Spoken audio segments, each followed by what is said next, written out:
Abordons à présent les missions de la PCR afin d'assurer votre sécurité au sein de l'établissement. Lorsque vous arrivez en tant qu'agent sur le CHU de Bordeaux, vous serez classé en tant que travailleur exposé en catégorie A ou en B. Le choix de cette catégorie ne se fait pas par hasard. C'est le rôle de l'étude de poste. Celle-ci détermine, en fonction de la profession de l'agent, des locaux, des équipements de protection individuelle ou collective et de la charge d'activité, la dose que l'agent est susceptible de recevoir sur 12 mois. Grâce à cela, il est possible de prévoir à l'avance la catégorie de l'agent. Ensuite, grâce au port de la dosimétrie passive, on suit la dosimétrie réellement reçue par l'agent et on compare par rapport à l'étude de poste. Une fois que l'étude de poste est réalisée, les PCR et les médecins du travail élaborent la fiche d'exposition, qui est un résumé de l'étude de poste. Dans cette fiche est indiquée la catégorie de l'agent, le type de suivi médical et à quelle périodicité, ainsi que les modalités de suivi dosimétrique. Par exemple, si un agent est exposé, alors il doit absolument être équipé d'une dosimétrie passive corps entier. Ensuite, s'il est susceptible de placer ses mains dans le faisceau, alors il doit également être équipé d'une dosibag afin de mesurer les doses délivrées au niveau de ses extrémités. Enfin, le but de cette fiche d'exposition est de retracer les doses reçues par l'agent tout au long de sa carrière. Le médecin du travail note alors tous les résultats annuels sur la fiche d'exposition. En pratique, les médecins du travail utilisent le logiciel Ciseri, qui permet d'avoir les mêmes informations, mais directement en format informatique.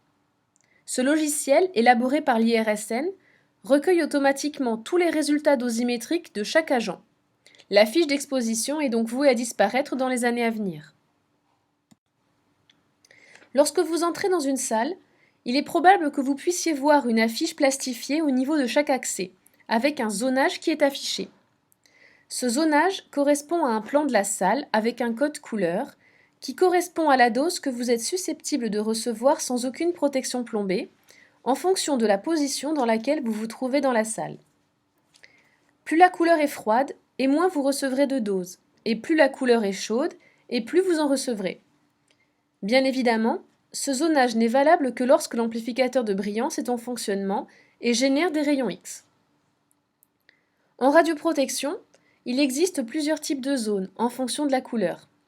En bleu ou en gris, il s'agit d'une zone surveillée. Dans cette zone, le port de la dosimétrie passive est obligatoire. En vert, jaune, orange ou rouge, ce sont des zones contrôlées. Dans ce cas-là, la dose que vous êtes susceptible de recevoir est plus importante, et donc il est obligatoire que vous portiez à la fois votre dosimètre passif, mais aussi un dosimètre opérationnel. Voyons plus en détail les différents dosimètres auxquels vous aurez accès sur le CHU de Bordeaux. Commençons par les dosimètres passifs. Il s'agit de votre dosimétrie légale, qui est nominative et qui est celle qui servira de référence en cas d'accident lié à la radioprotection. Son port est obligatoire dès la zone surveillée. Globalement, il est recommandé de porter son dosimètre passif poitrine dès que l'on sort du vestiaire et de ne le retirer que lorsqu'on se rhabille en civil, en prenant cependant garde de ne pas jeter son dosimètre en même temps que sa blouse dans le bac à linge sale. Les dosimètres passifs bagues ou cristallins sont également légaux et très adaptés à l'activité des chirurgiens par exemple. Ces dosimètres passifs doivent être changés tous les 3 mois en catégorie B et tous les mois en catégorie A. Il est important de respecter cette périodicité pour ne pas générer d'erreurs dans l'analyse de votre relevé dosimétrique. Dès que vous entrez dans une zone contrôlée, alors vous devez porter, en plus de votre dosimétrie passive, un dosimètre opérationnel. Celui-ci n'est pas nominatif et il est indispensable de se loguer grâce à son code agent pour se l'attribuer. Ce dosimètre est beaucoup plus sensible que le dosimètre passif et a l'avantage de donner la dose reçue en temps réel ainsi que d'avoir une alarme. Si vous vous approchez trop près du tube en fonctionnement, alors il est probable que votre dosimètre opérationnel émette une sonnerie pour vous en avertir. En cas d'alarme, les PCR de l'établissement sont aussitôt prévenus et vérifieront votre activité afin de savoir si cette alarme est justifiée ou non. Enfin, n'oubliez pas que ce dosimètre opérationnel n'est pas nominatif. Lorsque vous n'en avez plus besoin, en fin d'intervention par exemple, déloguez-vous, puis replacez-le sur le rack. Si l'on résume ce que l'on vient de voir, dès que l'on doit se rendre en zone surveillée, bleue ou grise, alors on doit porter son dosimètre passif.